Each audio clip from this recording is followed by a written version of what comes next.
এক বুড়ো বোক। তার পালক ছিল সাদা, কিন্তু মুখে ছিল না একটুও হাসি। সে থাকত একা। প্রতিদিন সকালে সে যেত নদীতে, আর চোখ মেলে তাকিয়ে থাকত পানির নিচে। তার সঙ্গী ছিল শুধু নিঃশব্দ জল আর নিজের নিঃসঙ্গতা। একদিন হঠাৎ সে দেখতে পেল একটা রঙিন ঝলমলে মাছ পানির নিচে সাঁতার কাটছে। মাছটির মাথায় ছোট দুটো শিং। বক দ্রুত ঠোকর মেরে মাছটিকে ধরে ফেলল, কিন্তু তারপর যা ঘটল তা সে স্বপ্নেও ভাবেনি। মাছটি বলল, আমাকে ছেড়ে দাও। তুমি যদি আমাকে ছেড়ে দাও, আমি তোমার একটি ইচ্ছা পূরণ করব। বক ধীরে ধীরে মাছটিকে ছেড়ে দিল। মাছটি পানিতে ডুব দেওয়ার আগে বলল, তুমি দয়া করেছ। পরদিন সকালে বক নদীর পাড়ে গিয়ে দেখে চারদিক ভরে গেছে রঙিন পাখিদের কিচিরমিচিরে। তারা হাসছে, খেলছে, ডানা মেলে উঠছে।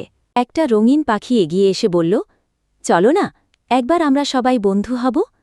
বকের মন আনন্দে ভরে গেল। সে এতদিন যা খুঁজছিল তা আছে পেয়েছে, বন্ধুত্ব আর ভালোবাসা। সেই থেকে বক আর একা থাকে না। প্রতিদিন সে নতুন বন্ধুদের সঙ্গে হাসে, খেলে আর গল্প করে। নদীর পাড় জুড়ে আজ তার কণ্ঠে শুধু হাসির সুর।